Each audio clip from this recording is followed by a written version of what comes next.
Doctor Yunus শেষ পর্যন্ত সকলকে নিয়ে জুলাই সনদ স্বাক্ষর করে একে এক ঐতিহাসিক অর্জন বলে অভিহিত করেছেন।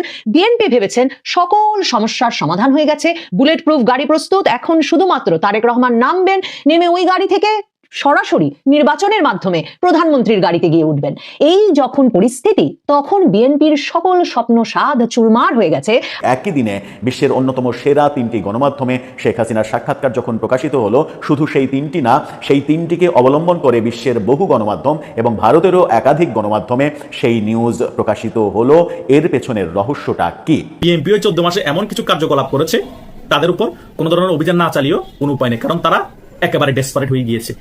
তারা কোনো কথা শুনতে রাজি নেই। কথার আগে গুলি, কথার আগে মানুষ মেরে ফেলা, কথার আগে চাঁদাবাজি, কথার আগে লুটপাট, কথার আগে ডাকাতি, এই পরিস্থিতি তৈরি করেছে। হয়তোবা সেনাবাহিনী প্রধান লাইমলাইটে না থাকার কারণ এটাও হতে পারে যে বিএনপির অনেক নেতার সাথে ওনার সম্পর্ক ভালো, ওনাকে কিছু আক্স করতে পারে, ওনাকে হয়তো ফোন দিতে পারে, জিজ্ঞেস করতে পারে এটা কেন হচ্ছে, আমাদের নেতা কর্মীদের অভিযান কেন হচ্ছে, এই সকল বিষয়ে যাতে দায়ভার ওনার না নিতে হয়, কৌশলের কারণ হয়তো উনি চুপচাপ হয়ে কোনো এক জায়গায় বসে আছে গাডাগা দিয়ে।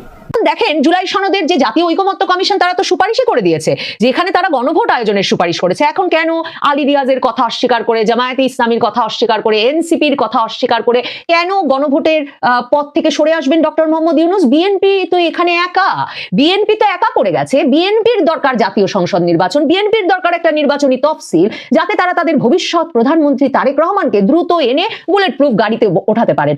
তফসিল ঘোষণা হওয়া মাত্রই অনেক বিশেষ আশাবাদী ব্যক্তিরা এমন কথাও বলছিলেন যে কেন তফসিল ঘোষণার পরে কেন আসতে হবে, এখন যেরকম নির্বাচনী হাওয়া বইছে তাতে তারেক রহমানের এখনই চলে আসা উচিত, এমনকি 7ই নভেম্বরই বা কেন তিনি আসছেন না, এমন একটা আমেজ যখন বিএনপির ভেতরে প্রবাহিত হচ্ছে, বিশেষভাবে সে কারণে যে জুলাই সনদটা বেশ পিআর পদ্ধতি নিয়ে চাপাচাপি ছাড়া তারা স্বাক্ষর করিয়ে ফেলতে পেরেছেন, এবং ডক্টর ইউনূস শেষ পর্যন্ত সকলকে নিয়ে জুলাই সনদ স্বাক্ষর করে একে এক ঐতিহাসিক অর্জন বলে অভিহিত করেছেন।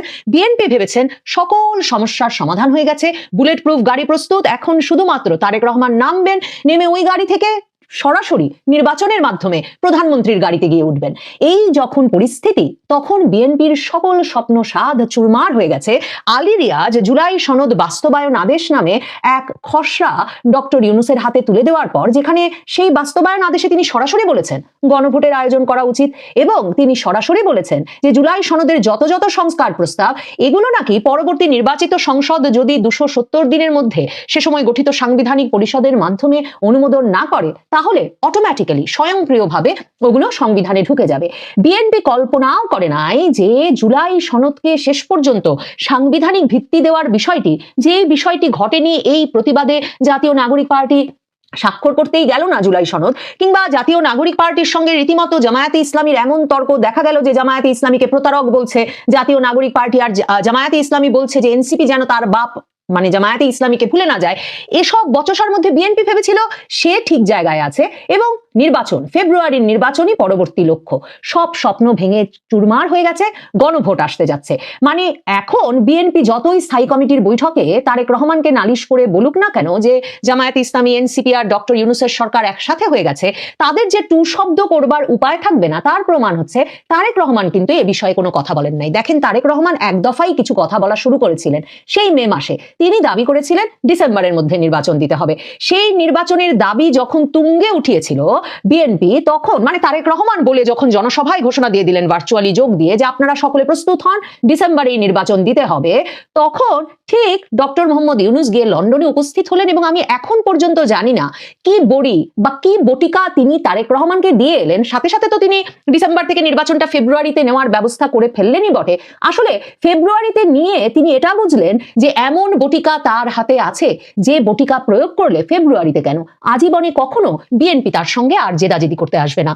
সেটা বুঝেছেন বলেই এ দফায়ও বিএনপি শুরু থেকে বলেছে যে নির্বাচনের আগে কোনো গণভোট না। বিএনপি শুরুতে বলেছে কিসের গণভোট, একমাত্র যে নির্বাচন নিয়ে কথা হতে পারে, যে ভোট নিয়ে কথা হতে পারে, সেটা জাতীয় সংসদ নির্বাচন। তারপর এক পর্যায়ে গণভোটে রাজি হয়েছে। এর মধ্যে ওয়াকারুজ্জামান সেনাপ্রধান, তিনিও মির্জা ফখরুলকে এক দফা ডেকে পাঠিয়েছেন। এর মধ্যে জামায়াতে ইসলামী, এনসিপি দু তরফেই যেহেতু এই চাপ খুবই জোরালো ছিল যে গণভোট হতেই হবে, না হলে এই সংবিধানের এই সংস্কার কমিশনে যে আলোচনা সেটা কি করে সাংবিধানিক ভিত্তি পাবে। বিএনপি কিন্তু বরাবর বলে আসছিল ঐকমত্য কমিশনের সভায় যে গণভোট যদি হয়ও সেটা যেন নির্বাচনের দিন ভোটের তারিখেই হয়। হঠাৎ করেই এই আলী রিয়াজ যখন বললেন গণভোটের আদেশ দিতে হবে প্রধান উপদেষ্টাকে বা সরকারকে, তখন দেখা গেল যে জামায়াতে ইসলামী আবারও এতটাই গুরুত্ব দিয়ে এখন বলছে যে নভেম্বরেই হতে হবে গণভোট, যে তারা বলছে প্রয়োজনে জাতীয় সংসদ নির্বাচন পিছিয়ে যেতে পারে। আরে ডক্টর মোহাম্মদ ইউনূসের মনের কথা তো এটাই, জাতীয় সংসদ নির্বাচন নিয়ে এত তাড়াহুড়ার কি আছে? একই দিনে পৃথিবীর সেরা 3 গণমাধ্যমে শেখ হাসিনার সাক্ষাৎকার প্রকাশিত হলো কেন? কেন ভিন্ন ভিন্ন দিনে নয়? কেন তারা একমত হলো যে একই দিনে সেটা প্রকাশিত হবে? ভেতরের রহস্যটা কি? ভেতরের রহস্য খুঁজে বের করেছে বাংলাদেশের গণমাধ্যম বাংলা ট্রিবিউন। ট্রিমেন্ডাস একটা কাজ করেছে তারা, ভেতরের রহস্যটা খুঁজে বের করতে পেরেছে এবং রহস্য খুঁজে বের করতে গিয়ে বেশ মজাদার তথ্যই তারা বের করে এনেছে। তাদের ইনভেস্টিগেশনে যে রহস্যটা বেরিয়ে আসলো সেটাকে এক ধরনের আওয়ামী লীগের রাজনৈতিক পরিপক্কতা যেমন বলা যেতে পারে, তেমনি শেখ হাসিনার সঙ্গে ভারতের সম্পর্কটা যে একটু দোটানার মধ্যে ছিল, মাঝখানে মনে হচ্ছিল যে শেখ হাসিনাকে ভারত রাখবে কি রাখবে না, সেই ব্যাপারেও একটা পরিষ্কার সিগন্যাল পাওয়া গেছে এই ঘটনার মাধ্যমে। ভারতের সঙ্গে তার সম্পর্কের জায়গাটা আরও বেশি দৃঢ় হয়েছে, এমনটা বাংলা ট্রিবিউন তার উদ্ঘাটিত রহস্যে প্রকাশ করার চেষ্টা করছে। বাংলা ট্রিবিউনের দিল্লি প্রতিনিধি এই ইনভেস্টিগেশনটা করেছেন, করে খুবই চমৎকার কিছু তথ্য বের করে এনেছেন। বিশেষ করে যে 3টি গণমাধ্যম শেখ হাসিনার সাক্ষাৎকার নিয়েছে তারা কোনো নেগেটিভ অ্যাপ্রোচ করেনি, তারা পজিটিভ অ্যাপ্রোচ করেছে। এবং আরও মজার ব্যাপার হচ্ছে এই 3টি গণমাধ্যম কোথাকার গণমাধ্যম? আমেরিকার গণমাধ্যম, যুক্তরাজ্যের গণমাধ্যম এবং ফ্রান্সের গণমাধ্যম, এবং বিশ্বসেরা এই 3টি গণমাধ্যম। তাদেরকে কেন্দ্র করে বিশেষ করে এএফপি এবং রয়টার্সকে উদ্ধৃত করে পৃথিবীর বহু গণমাধ্যমে এই একই দিনে খবর প্রচারিত হতে আমরা দেখলাম। এই রহস্যটা কি? বিশেষ করে একই দিনে এই 3টা গণমাধ্যমকে শেখ হাসিনা একই দিনে কি সাক্ষাৎকার দিয়েছেন, নাকি একই দিনে প্রকাশ করার শর্ত ছিল? সেখানেই একটা রহস্য। বাংলা ট্রিবিউন যেটা বলছে, তারা রয়টার্সে ছাপানো ছবিটা ব্যবহার করেছে এই খবরে। সেখানে বলছে যে একই দিনে হাসিনার 3টি সাক্ষাৎকার, কিভাবে আর কেন, তার রহস্য উন্মোচন করার চেষ্টা করেছে তারা। তারা বলছে যে একই দিনে 3টি সাক্ষাৎকার 3টি আলাদা আন্তর্জাতিক গণমাধ্যমে বুধবার 29 অক্টোবর প্রকাশিত হয়। ব্রিটেনের দ্য ইন্ডিপেন্ডেন্ট পত্রিকা, মার্কিন ও ফরাসি বার্তা সংস্থা রয়টার্স এবং এএফপিতে প্রকাশিত এই সাক্ষাৎকারগুলোতে মোটামুটি একই ধরনের কথা শেখ হাসিনা বলেছেন এবং একইভাবে ইমেলে সবগুলো গণমাধ্যমের প্রশ্নের উত্তর ইমেলেই দেওয়া হয়েছে। এই সাক্ষাৎকারগুলো কিভাবে আর কেন দেওয়া হলো সেটা খোঁজ করতে গিয়ে বাংলা ট্রিবিউন বেশ কিছু কৌতূহলোদ্দীপক বিষয় জানতে পেরেছে। সেগুলো ঠিক কি কি এই প্রতিবেদনে একে একে সেগুলোর ব্যাখ্যাও করেছে তারা। তারা বলছে যে আগ্রহী ছিল বহু আন্তর্জাতিক মিডিয়ায়। তারা বলছে যে বহু আন্তর্জাতিক মিডিয়া বহুদিন থেকে শেখ হাসিনার সাক্ষাৎকার নেওয়ার জন্য বহুভাবে চেষ্টা করে যাচ্ছিল শেখ হাসিনার ঘনিষ্ঠ জনদের মাধ্যমে, কিন্তু কারো আগ্রহেই সাড়া দেওয়া হচ্ছিল না। এই সাড়া যখন মেলেনি, আর তিনি এই মুহূর্তে যে ভারত সরকারের আতিথেয়তায় আছেন তাদেরও বিষয়টি এতদিন আপত্তি ছিল, এবং যেটা বলছে যে এতদিন সাক্ষাৎকার না দেওয়ার অন্যতম কারণ তারও আগ্রহ ছিল না এবং ভারত সরকারেরও আপত্তি ছিল যে না, গণমাধ্যমে সাক্ষাৎকার দেওয়া যাবে না, আপনি সোশ্যাল মিডিয়াতে যে কথা বলছেন সেগুলো বলতে থাকুন। অতঃপর ভারতের সিগন্যাল পাওয়া গেল এবং ভারতের সিগন্যাল পাওয়ার প্রেক্ষিতে যে প্রেক্ষিতে এই সাক্ষাৎকারটা প্রকাশ হলো সেই প্রেক্ষিত সম্পর্কে বাংলা ট্রিবিউন যে তথ্য বলছে সেটা হচ্ছে যে বাংলাদেশে যে ট্রাইব্যুনালে শেখ হাসিনা সহ অন্য অভিযুক্তদের গণহত্যার অভিযোগে বিচার চলছে তাতে আগামী মাসে অর্থাৎ নভেম্বরে তার বিরুদ্ধে রায় ঘোষণা হওয়ার প্রবল সম্ভাবনা আছে। সেই রায় ঘোষণার আগে শেখ হাসিনার বক্তব্যও যাতে বিশ্ববাসী জানতে পারে সেজন্য আওয়ামী লীগের পক্ষে উদ্যোগ নেওয়া হয় এতদিন ধরে পড়ে থাকা অনুরোধগুলোতে সাড়া দেওয়ার। ভারত সরকারও বিষয়টিতে সবুজ সংকেত দেয়। অর্থাৎ এই রায় যখন আন্তর্জাতিক আদালতে রায় ঘোষিত হচ্ছে তখন শেখ হাসিনা মনে করেছেন যে এখন আন্তর্জাতিক মিডিয়াতে তার সাক্ষাৎকার দেওয়া উচিত, তার কথা বলা উচিত, যেন এই রায় ব্যাপারে তার অবস্থান পরিষ্কার করতে পারেন এবং বিশ্ববাসীকে ব্যাপারটা জানাতে পারেন। সেই কারণে সিদ্ধান্ত নেওয়া হয়। আওয়ামী লীগের পক্ষে আন্তর্জাতিক মিডিয়ার সঙ্গে সম্পর্ক রক্ষার দায়িত্ব পালন করেছেন শেখ হাসিনা পুত্র সজীব ওয়াজেদ জয় এবং সাবেক তথ্য প্রতিমন্ত্রী মোহাম্মদ এ আরাফাত। এই দুইজনই আন্তর্জাতিক মিডিয়ার সঙ্গে যোগাযোগটা স্থাপন করেছেন এবং তারা এইসব প্রতিষ্ঠানকে যোগাযোগ করেন। তারা বলেন যে শেখ হাসিনা সাক্ষাৎকার দিতে রাজি, কিন্তু সেটা নিতে হবে ইমেলে। ইমেলে সাক্ষাৎকার নিতে হবে, কিন্তু তখন আবার মানে মিডিয়া আউটলেট এবং বার্তা সংস্থাগুলো পিছিয়ে যায়। পিছিয়ে যাওয়ার কারণ হচ্ছে ইমেলে সাক্ষাৎকার নিলে উত্তরের পাল্টা প্রশ্ন করার অপশন থাকে না। গত একদিন ধরে অনেক বেশি আলোচনা হচ্ছে বাংলাদেশ সেনাবাহিনী প্রধান ওয়াকারুজ্জামান কোথায় এবং তিনি কি গা ঢাকা দিয়েছেন, ওনাকে দেখা যাচ্ছে না কেন? এটা মানুষের মনে প্রশ্ন আসার অনেকগুলো কারণ আছে। প্রথমত, পাকিস্তানের সেনাবাহিনীর উপপ্রধান যখন বাংলাদেশে এসেছিল তখন ডক্টর নুরের সাথেও দেখা করেছিল এবং বাংলাদেশ সেনাবাহিনীর প্রধান ওয়াকারুজ্জামানের সাথেও তিনি দেখা করেছিল। ওখানে কিন্তু সেনাবাহিনী প্রধান ওয়াকারুজ্জামানকে অনেক বেশি কনফিডেন্টলি দেখা যায়নি। ওনাকে দেখেই, ওনার বডি ল্যাঙ্গুয়েজ দেখেই মনে হচ্ছে ওনার ভিতরে কিছু একটা চলছে। তার একদিন পরে এবং এর পরের দিনও যখন সেনাবাহিনীর আরও অনেকগুলো প্রোগ্রামে এবং অনেক জায়গায় উপস্থিত হয়েছিলেন পাকিস্তানের উপপ্রধান যিনি বাংলাদেশ সফরে এসেছে সে জায়গায় কিন্তু সেনাবাহিনী প্রধান ওয়াকারুজ্জামানকে দেখা যায়নি। এবং ঢাকার মধ্যে একটি সেনাবাহিনী প্রোগ্রামের মধ্যে ডিনারের আয়োজন করা হয়েছিল, সেই জায়গায়ও যখন পাকিস্তানের উপপ্রধান সেনাবাহিনী বাংলাদেশ সফরে এসেছে উনি ছিল, ওনার সাথে বাংলাদেশে অনেক সেনাবাহিনী দুটো কর্মকর্তা ছিল, সে জায়গায়ও কিন্তু সেনাবাহিনীর প্রধান ওয়াকারুজ্জামান উপস্থিত ছিল না। কেন এমন হচ্ছে? এর ভিতরে অনেক রহস্য লুকায়িত আছে। হয়তোবা সেনাবাহিনী প্রধান ওয়াকারুজ্জামানকে কোণঠাসা করে রাখা হচ্ছে, আর না হয় এটা একটা সেনাবাহিনী প্রধান এবং ডক্টর মুজিবুর কৌশলের অংশ। কারণ ডক্টর মুজিব হয়তোবা মনে করতে পারে আগামীতে যে বিএনপির উপর একটা ডেভিল হান্ট 2 আসবে, সেখানে সেনাবাহিনীকে কাজে লাগানো হবে যৌথ বাহিনীর সাথে।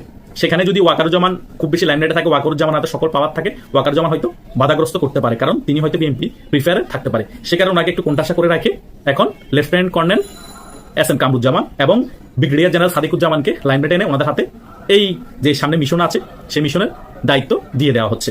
মিশনটা কি আপনাদেরকে আমি বলে দিয়েছি যে ডেভিল হান্ট 2, বিএনপি কর্মীদের উপর একটা স্টিম রোলার হবে, কিন্তু আওয়ামী লীগের কর্মীদের উপর যেরকম হয়েছে ওই রকম না, মিডিয়াম আকার হবে। অলরেডি আজকে তথ্য মতে বিএনপির 149 জন নেতা সহ কর্মী গ্রেপ্তার হয়েছে সারা বাংলাদেশ থেকে। এইরকম দেখবেন আরো গ্রেপ্তার হওয়া শুরু হবে। এই সকল বিষয়ের কারণে, হয়তো কৌশলের কারণে সেনাবাহিনীর প্রধান ওয়াকারুজ্জামান নিজেকে সেভ রেখেছে, যাতে ওনাকে নিয়ে কোনো সমালোচনা আলোচনা না হয়। হয়তো উনি চুপচাপ হয়ে বসে আছে, আর তা না হলে ডক্টর মুজিব ওনাকে কোণঠাসা করে রেখেছে। কিন্তু এটাতে কার লাভ হচ্ছে এবং কার লস হচ্ছে? এটাতে সবচেয়ে বেশি লাভবান হচ্ছে ডক্টর মুজিব, সম্পূর্ণরূপে লসটাই হচ্ছে বিএনপির। আওয়ামী লীগের এখানে বরং বেনিফিটই হচ্ছে।